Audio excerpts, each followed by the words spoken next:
Hello दोस्तों, स्वागत है आप सभी का आपके अपने यूट्यूब चैनल पर। मैं शुक्ला आप लोगों का बहुत बहुत स्वागत करता हूं। दोस्तों, आज का ये वीडियो हमारे एमएस सेकंड सेमेस्टर के स्टूडेंट के लिए इंपॉर्टेंट होने वाला है। जी हां, जो भी हमारे स्टूडेंट एमएस सेकंड सेमेस्टर में हैं उनके लिए वीडियो बहुत ही महत्वपूर्ण होगा, जिनका सब्जेक्ट अंग्रेजी है। आपका जो पेपर है लिटरेरी क्रिटिसिज्म, सभी यूनिवर्सिटीज़ में ये पेपर है दोस्तों, और ये जो वीडियो बनाया जा रहा है सारी यूनिवर्सिटीज़ के लिए इंपॉर्टेंट है। तो इसमें आपके उसी पेपर से रिलेटेड जो है अरस्तु साहब का जो इमिटेशन का सिद्धांत है उसी के बारे में यहाँ पर चर्चा की जाएगी। बहुत ही महत्वपूर्ण क्वेश्चन है। इससे पहले दोस्तों जो ट्रेडी के बारे में अरस्तु का कंसेप्ट है, उनकी जो थ्योरी है उसका वीडियो भी अपलोड किया जा चुका है। तो उसको अगर आपने नहीं देखा है तो उसको भी देख लीजिए। और ये थ्योरी जो अरस्तु की है बहुत ही महत्वपूर्ण है आपके एग्ज़ाम के लिए। तो आइए दोस्तों चर्चा करते हैं इसके बारे में कि क्या चीज़ है ये थ्योरी ऑफ इमिटेशन, क्या चीज़ है अरस्तु का, इसके बारे में देखते हैं। और उससे पहले जो भी हमारे मित्र, जो भी हमारे स्टूडेंट अभी तक चैनल को सब्सक्राइब नहीं किए हैं, कृपया सब्सक्राइब करके बेल आइकन प्रेस कर दें ताकि ऐसे ही महत्वपूर्ण वीडियो के नोटिफिकेशन आपको सबसे पहले मिलते रहें। तो आइए शुरू करते हैं। क्वेश्चन यहाँ पर दिया जा रहा है कि राइट अ नोट ऑन अरस्तूज theory of imitation in art, यानी अरस्तु साहब की जो थ्योरी ऑफ इमिटेशन है इन आर्ट यानी कला में अरस्तु का जो अनुकरण का सिद्धांत आप कह सकते हैं, या नकल का सिद्धांत या अनुकरण का सिद्धांत जो है अरस्तु का, उसके बारे में चर्चा कीजिए। जी हाँ दोस्तों, ये बहुत ही महत्वपूर्ण थ्योरी है अरस्तु की। तो आइए देखते हैं कि ये क्या चीज़ है। आंसर में देखिए, अरस्तु was one of the greatest critic of literature. जी हाँ, अरस्तु साहब क्या थे दोस्तों? लिटरेचर के जो महानतम क्रिटिक थे, मतलब आलोचक थे, उनमें से एक थे अरस्तु साहब।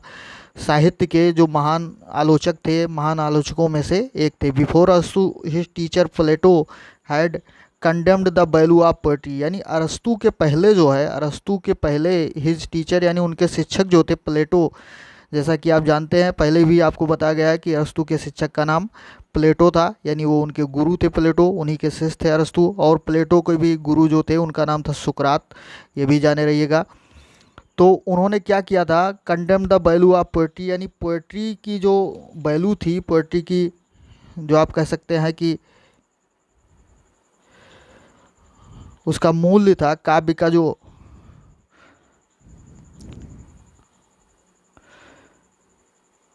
जो मूल्य था, उस मूल्य की क्या की थी उन्होंने दोस्तों? निंदा की थी। यानी प्लेटो ने क्या किया था? काव्य के मूल्य की निंदा की थी। एंड डिसरिगार्डेड द पोएट्स, और पोएट्स की भी उपेक्षा की थी। यानी कवि और कविता की क्या किया था उन्होंने? उपेक्षा की थी। काव्य के वैल्यू की उन्होंने निंदा की थी, यानी ऐसा प्लेटो साहब ने किया था। अब आगे देखते हैं कि अरस्तु in chapter 4 of the poetics, यानी पोएटिक्स जो उनकी दोस्तों जिसके बारे में जो ये कोर्स में आपके सम्मिलित है, उनकी जो रचना है द पोएटिक्स, उसी के अध्याय 4 में सेज दैट उन्होंने कहा था कि imitation is a fundamental human instinct, यानी इमिटेशन जो है, अनुकरण या नकल जो है, एक व्यक्ति की एक मौलिक प्रवृत्ति है, यानी फंडामेंटल इंस्टिंक्ट है व्यक्ति की। And poetry is one of manifestation of that instinct, और पोएट्री जो है, काव्य जो है, क्या है? मतलब प्रवृत्ति की, उसी इंस्टिंक्ट की, प्रवृत्ति की एक मैनिफेस्टेशन यानी अभिव्यक्ति है। यानी पोएट्री उसी प्रवृत्ति की एक अभिव्यक्ति है। अरस्तु, आगे देखते हैं कि अरस्तु emphasised on 2 factors of poetry. अरस्तु साहब ने पोएट्री के 2 फैक्टर पर बल दिया था। वो कौन है? The one was the cathartic value of that nature, यानी एक जो है वो क्या है? उसी प्रकृति की एक कैथेरेटिक वैल्यू है, कहने का मतलब रेचक मूल्य है आप पोएट्री यानी काव्य का। And the other was the mimetic function of poetry, और दूसरा जो है काव्य का एक मिमेटिक यानी जो नकल फंक्शन है, वही चीज़ है। आगे देखते हैं, अरस्तु goes on to say that the cathartic is mimetic also, यानी अरस्तु आगे कहते हैं कि कैथेरेटिक जो है वो मिमेटिक भी है, यानी रेचक जो है वो नकल या अनुकरण भी है। आगे देखते हैं अगली हेडिंग के माध्यम से कि imitation the central point with अरस्तु, यानी अरस्तु के साथ जो है इमिटेशन को सेंट्रल पॉइंट यानी केंद्रीय बिंदु मान करके उसकी चर्चा करते हैं। किस तरह से दोस्तों केंद्रीय बिंदु किस तरह से माना है अरस्तु साहब ने? देखिए, imitation is the central point with अरस्तु, यानी इमिटेशन क्या है? अनुकरण जो है, अनुकरण अरस्तु के साथ या अरस्तु के अनुसार एक सेंट्रल पॉइंट है, मुख्य बिंदु है, जिसको केंद्र बिंदु आप कह सकते हैं। इन बुचर्स ट्रांसलेशन यानी बुचर ट्रांसलेशन में अरस्तु डिफाइंस ट्रेडी, अरस्तु क्या करते हैं, ट्रेडी की परिभाषा देते हैं। ट्रेडी यानी त्रासदी, जो आप जानते हैं कि प्ले के जो मतलब प्रकार होते हैं, कॉमेडी, ट्रेडी, हिस्टोरिकल, तो उसी का ट्रेडी अर्थात त्रासदी। इन द फॉलोइंग वर्ड्स, निम्नलिखित शब्दों में, tragedy then is an imitation of an action, यानी ट्रेडी क्या है, कार्य का अनुकरण है। दैट इज सीरियस, जो गंभीर है, कंप्लीट है, पूर्ण है, end of a certain magnitude, और एक निश्चित परिमाण की है। इन द लैंग्वेज, ऐसी भाषा में जो embellished with each kind of artistic content, यानी इस भाषा, ऐसी भाषा में वो है कि जो भाषा पूर्णतया जो है प्रत्येक प्रकार के आर्टिस्टिक कंटेंट, यानी जो कलात्मक कंटेंट हैं, अवयव हैं, उनसे अलंकृत है, एम्बेलाइज्ड है, यानी अलंकृत है। आगे देखते हैं कि the several kind of being found, यानी विभिन्न प्रकार को आप पा सकते हैं, in two separate part of the play in form of action, यानी एक्शन के रूप में, कार्य के रूप में आप जो विभिन्न पार्ट ऑफ द प्ले, यानी प्ले के जो विभिन्न पार्ट हैं, भाग हैं, उनमें आप इन प्रकारों को आप प्राप्त कर सकते हैं। आगे देखते हैं कि नॉट ऑफ नरेटिव, ये केवल नरेटिव नहीं है, वर्णनात्मक नहीं है। थ्रो पिटी एंड फियर, यानी दया और भय के जरिए, इफेक्टिंग द कैथारसिस, यानी इफेक्टिंग द कैथारसिस, कैथारसिस को, रेचक को प्रभावित करता है। Or proper purgation of these emotion, अथवा जो निश्चित या शुद्धिकरण है इन इमोशनों की, इन भावनाओं की, उनको प्रभावित करता है। यानी दया और भय के जरिए जो है ये रेचक तथा रेगुलर जो पुर्गेशन है अर्थात शुद्धिकरण है, उनको प्रभावित करता है। तो ये ट्रेडी की परिभाषा दोस्तों दी थी अरस्तु साहब ने। यह आगे देखते हैं कि अरस्तु हैज रीडिफाइंड इमिटेशन, यानी अरस्तु आगे जो मैं मतलब पुनर्परिभाषित करते हैं इमिटेशन को, अनुकरण को, टू मीन, जिसका मतलब है not the counter fitting of sensible reality but the presentation of the universal, केवल जो सेंसिबल रियलिटी है, यानी सेंसिबल वास्तविकता है, उसको ही केवल अनुकरण करना नहीं है, but the presentation of universal, लेकिन इसके अलावा सार्वभौमिक की प्रस्तुति भी है, यानी सार्वभौमिक की प्रस्तुति भी है। केवल ये उसका मतलब केवल सेंसिबल जो रियलिटी है उसका ही अनुकरण नहीं है, बल्कि ये क्या है, सार्वभौमिक की प्रस्तुति भी। आगे देखते हैं the universal in the hand of अरस्तु, यानी जो सार्वभौमिक है अरस्तु के हाथों में, is not like the platonic idea, यानी प्लेटोनिक आइडिया प्लेटो साहब के विचार के या प्लेटोनिक विचार के अनुसार नहीं है। ऑब्स्ट्रक्ट मेटाफिजिकल, जो कि अमूर्त अध्यात्म इंटाइटीज, यानी जो अमूर्त अध्यात्म मत है, ठीक उसी तरह से ही नहीं है, ऐसा अरस्तु साहब कहते हैं। आगे देखते हैं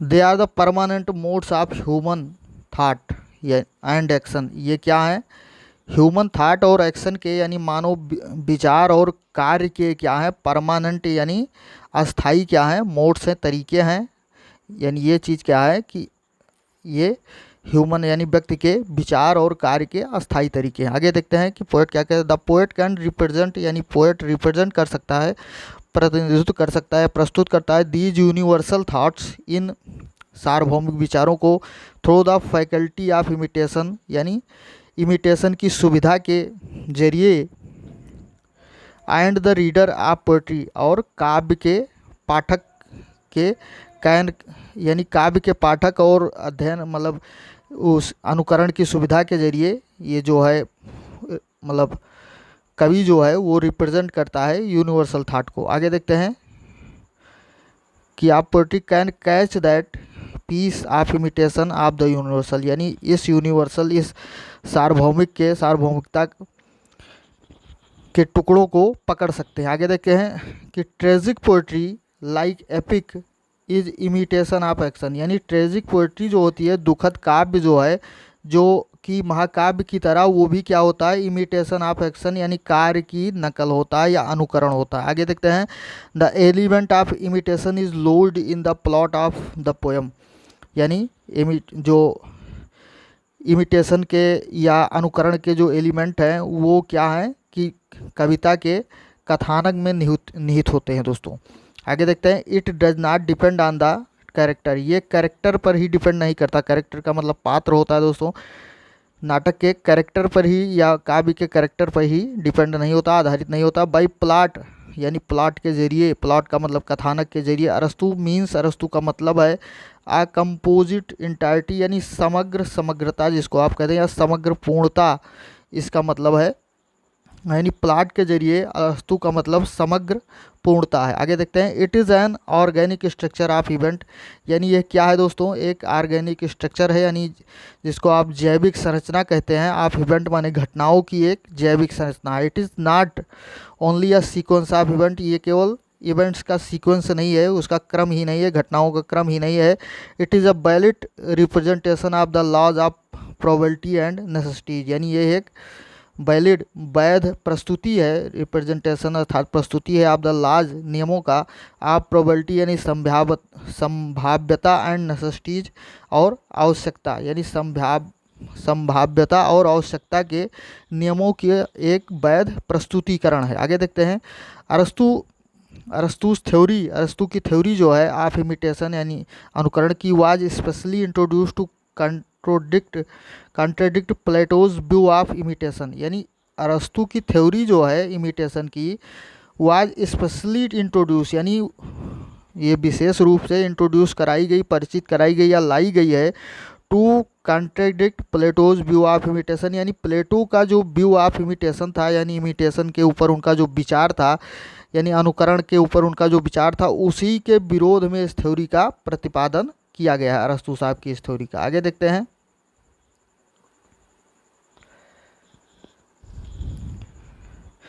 प्लेटो, हाँ आगे यहाँ से देखिए, Plato rejected the value of art and literature on the ground that imitation of something is not the reality, यानी प्लेटो साहब ने रिजेक्ट कर दिया था, अस्वीकृत कर दिया था the value of art and literature, यानी कला और लिटरेचर के वैल्यू को, यानी कला और साहित्य के वैल्यू को, उसके मूल्य को अस्वीकृत कर दिया था ऑन द ग्राउंड ऑफ, इस बेस पर, इस आधार पर, that imitation of something is not the reality, यानी किसी चीज़ का अनुकरण जो है वो वास्तविकता नहीं होता है। यानी प्लेटो साहब ने कहा कि किसी चीज़ का अनुकरण जो है ये वास्तविक नहीं होता, तो इसी बात पर उन्होंने कला और साहित्य का जो वैल्यू था उसको रिजेक्ट कर दिया था। इट इज़, आगे देखते हैं, it is far from truth, आगे वो कहते हैं कि ये सत्य से बहुत दूर है।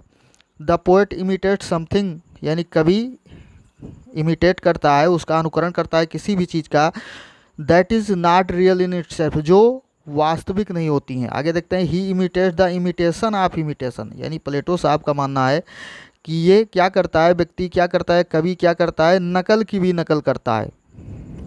Which is a copy of the copy, जो कि एक प्रति की प्रति है, एंड देयरफॉर, और इसलिए it is far from truth, इसलिए ये सत्य से बहुत दूर है। आगे देखते हैं, therefore the poets job is the lawyers job, यानी यही बात, ये बात भी प्लेटो साहब की है कि इसलिए कवि का कार्य जो है झूठों का कार्य है, ऐसा प्लेटो साहब का मानना। आगे देखते हैं, अरस्तु did not agree with Plato's opinion, यानी अरस्तु साहब प्लेटो साहब के ओपिनियन से, विचार से वो सहमत नहीं थे, and gave his own concept of imitation in poetry, और इसलिए उन्होंने पोएट्री में जो इमिटेशन, अनुकरण का जो कॉन्सेप्ट था, अपना सिद्धांत था, उसको दिया, और इस बात को साबित किया कि जो अरस्तु प्लेटो साहब कह रहे हैं ये पूर्णतः सत्य नहीं है। आगे देखते हैं कि द ओरिजिन ऑफ इमिटेशन, यानी इमिटेशन का ओरिजिन जो है कहाँ पर हुआ, उसकी उत्पत्ति कहाँ पर, कैसे हुई, इसके बारे में समझते हैं कि इट वाज प्लेटो, ये प्लेटो ही थे, who first introduce the word imitation and concerned it with poetry, यानी ये प्लेटो साहब ही थे कि जिन्होंने पहली बार, सबसे पहले जो है इंट्रोड्यूस कराया इस शब्द का, यानी इमिटेशन शब्द, अनुकरण शब्द जो है, इसको पहली बार उन्होंने ही इंट्रोड्यूस कराया, परिचित कराया, and concerned it with poetry, और काव्य के साथ इसे जोड़ा प्लेटो। आगे देखते हैं, Plato considered it a mere act of servile copying in act of imaginative creation. यानी प्लेटो ये विचार रखते हैं, ऐसा वो समझते हैं कि ये केवल क्या है, एक सर्वाइल कॉपीइंग है, एक नकल है इन एक्ट ऑफ इमेजिनेटिव क्रिएशन, यानी जो कल्पनाशील सृजन है उसका एक क्या है, एक नकल है। आगे देखते हैं, अरस्तु थिंक्स दैट, अरस्तु सोचते हैं that imagination is the copying of the absolute.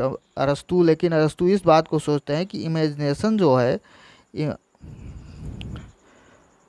हाँ इमिटेशन जो है अर्थात अनुकरण जो है वो क्या है,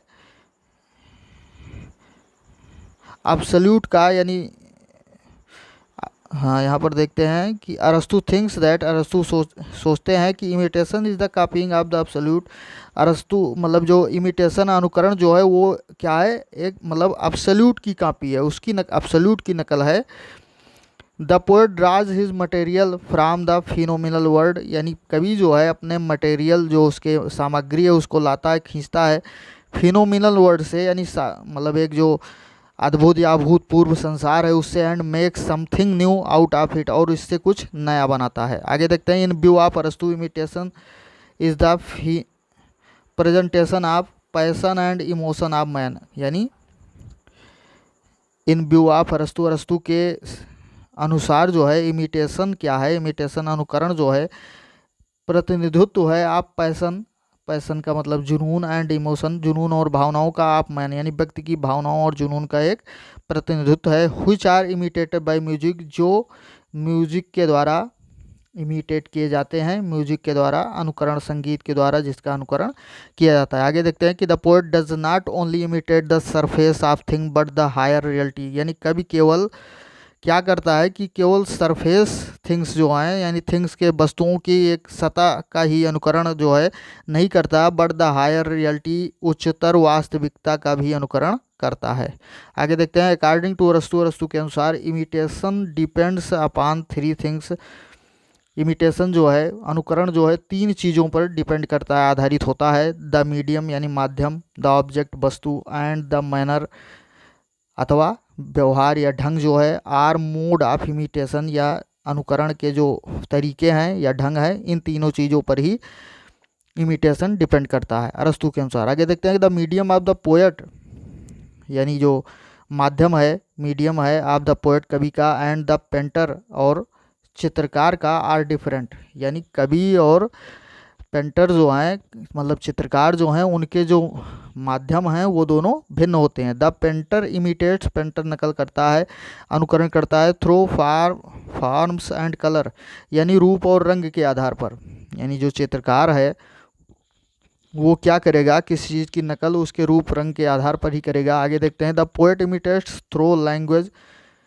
रिदम एंड हारमोनी, और कवि क्या करता है कि भाषा के रिदम, उसके जो लय है, ताल है उसकी, और सामंजस्यता जो उसकी हारमोनी है उसके आधार पर इमिटेट करता है, अनुकरण करता है। आगे देखते हैं, poet is nearer to the music than painting, the manner of a poet may be purely narrative. आगे देखते हैं, हाँ यहाँ से देखिए, poetry is nearer to the music than painting, यानी पोएट्री जो है, काव्य जो है, पेंटिंग की अपेक्षा, चित्रकारी की अपेक्षा जो है कला के मतलब संगीत के ज़्यादा नज़दीक है, यानी संगीत के ज़्यादा नज़दीक अगर देखा जाए तो काव्य जो है ज़्यादा नज़दीक है चित्रकारी की अपेक्षा। आगे देखते हैं कि द मैनर ऑफ पोएट, कवि का जो मैनर है, ढंग है, मे बी प्योरली नरेटिव, यानी शुद्ध रूप से नरेटिव, एक कथात्मक हो सकता है, एज इन द एपिक, जैसा कि एपिक में होता है, एपिक के अनुसार महाकाव्य की तरह, आर रिप्रेजेंटेशन अथवा प्रतिनिधित्व हो सकता है, through action as in drama, की जैसा कि ड्रामा में एक्शन होता है इसके ज़रिए उसका प्रतिनिधित्व हो सकता है, तो इस तरह से हो सकता है। आगे देखते हैं, the different kind of poetry, यानी पोएट्री के विभिन्न प्रकार जो हैं, डिफर फ्राम ईच अदर, एक दूसरे से भिन्न होते हैं, इन दियर मैनर ऑफ इमिटेशन, यानी अनुकरण के तरीके में, अनुकरण के तरीके में जो काव्य के विभिन्न प्रकार हैं एक दूसरे से बिल्कुल भिन्न होते हैं। आगे देखते हैं, इवन ड्रामेटिक पोएट्री, जो ड्रामेटिक पोएट्री है यानी नाटकीय काव्य है उसमें भी क्या होता है, divided into tragedy and comedy, यानी ये भी ट्रेजेडी और कॉमेडी में डिवाइड होता है। आगे देखते हैं, accordingly tragedy is the imitation of man lower than us. तदनुसार जो है ट्रेजेडी क्या है, imitation of man lower than us, यानी अपने से निम्नतर का इमिटेशन है, अनुकरण है। एंड इन रियलिस्टिक ड्रामा, और यथार्थवादी जो ड्रामा है, इट ड्रामा में क्या होता है, it is the imitation of man, ये व्यक्तियों का अनुकरण है। As they actually are so about. हाँ, आगे देखते हैं।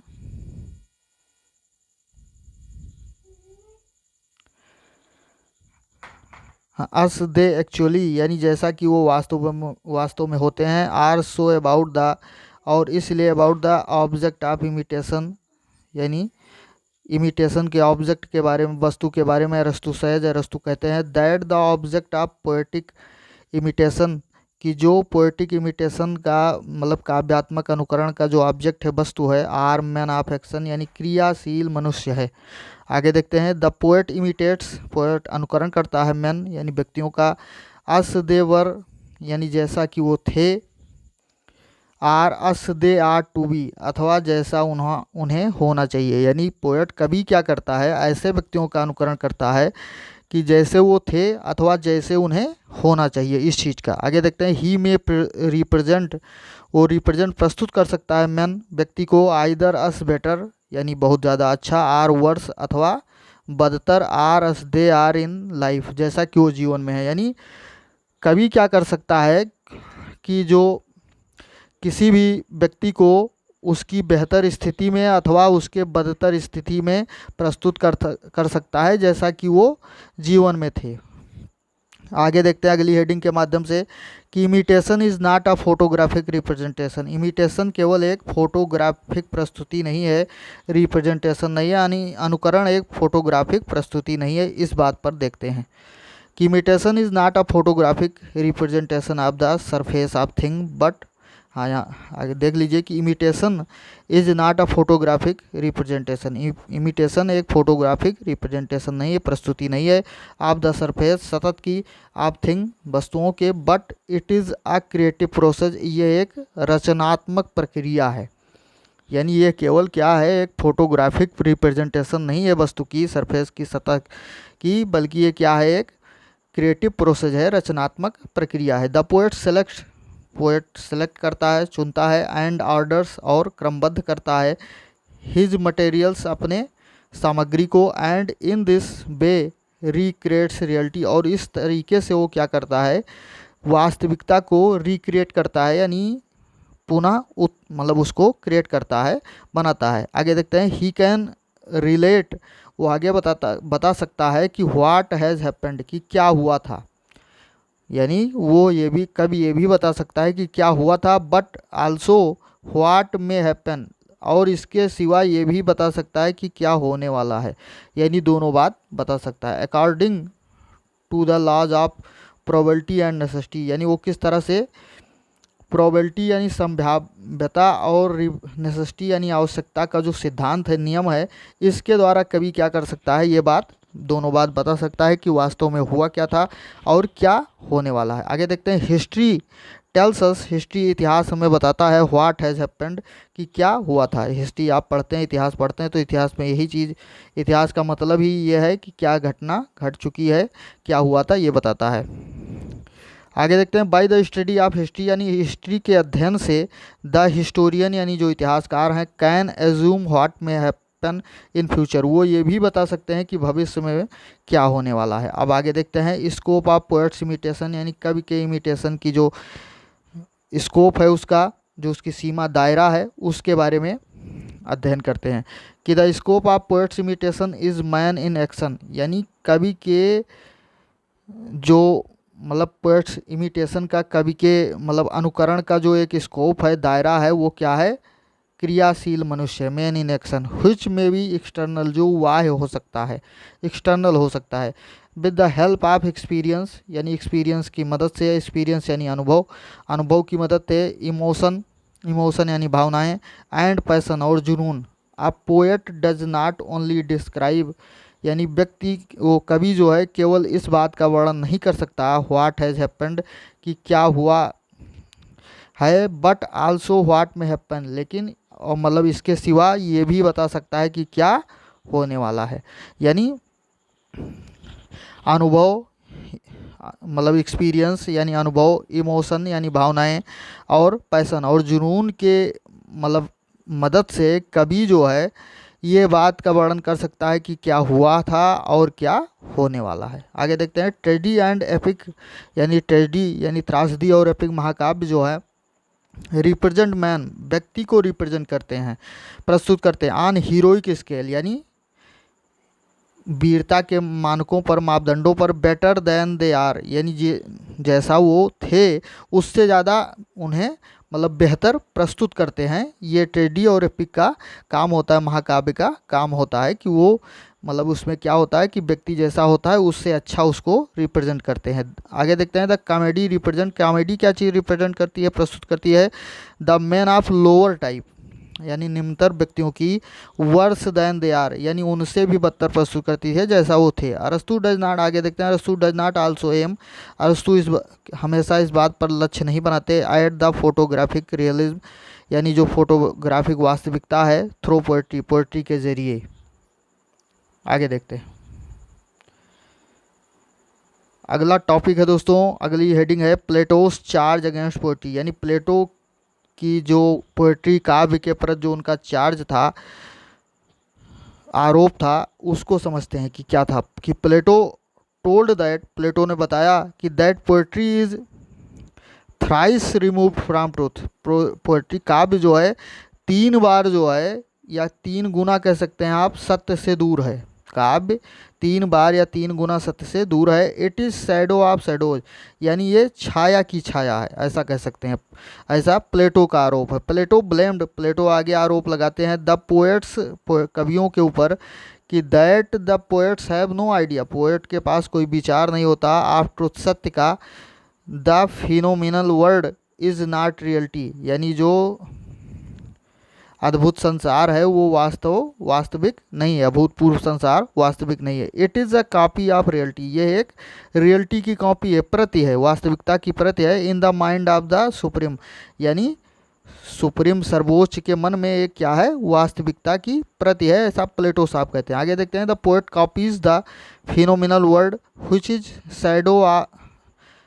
शैडोई एंड अनरियल यानी कवि क्या करता है, कापीज करता है, नकल करता है द फिनोमिनल वर्ल्ड यानी अभूतपूर्व संसार का, व्हिच इज शैडोई जो कि छायादार है, और अनरियल अवास्तविक है, ऐसा प्लेटो का चार्ज है। अब अरस्तुज रिप्लाई टू द टीचर यानी अरस्तु साहब का इस बात पर जो है उत्तर वो देते हैं, इस बात पर, उनके चार्ज पर, उनके आरोप पर प्लेटो के क्या देते हैं देखिए। अरस्तु टेल्स दैट, अरस्तु कहते हैं art imitates not the mayor show off things, art केवल कला जो है केवल नकल नहीं करती इन चीज़ों मतलब थिंग शो ऑफ थिंग्स यानी जो वस्तुएं हैं वस्तुओं को दिखाने की केवल नकल नहीं करती, बट द आइडियल रियलिटी के, और इनके अलावा वो वास्तविक जो आदर्श वास्तविकता है उसका भी अनुकरण करती है। आगे देखते हैं the process of nature is a creative process यानी जो नेचर का प्रोसेस है, नेचर की प्रक्रिया, नेचर का मतलब जो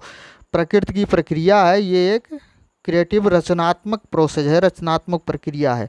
the poet does not copy the external world, कभी केवल एक्सटर्नल वर्ल्ड की कॉपी नहीं करता है, वह संसार की कॉपी नहीं करता। He creates his idea of it, वो स्वयं का विचार भी इस पर बनाता है।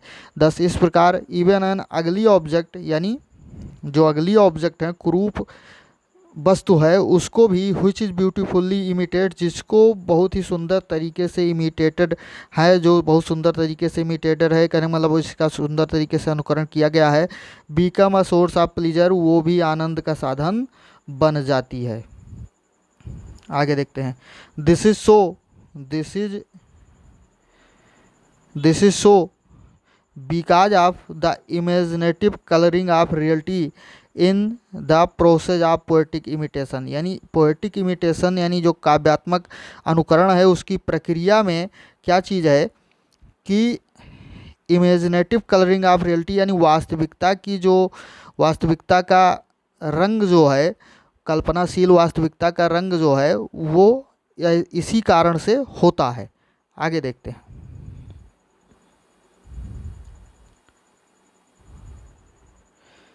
लास्ट हेडिंग दोस्तों देख लीजिए, कंक्लूजन। अब इन सारी चीज़ों को पढ़ने के बाद आपको कंक्लूजन हेडिंग लिखना ज़रूरी होता है, यानी उपसंहार।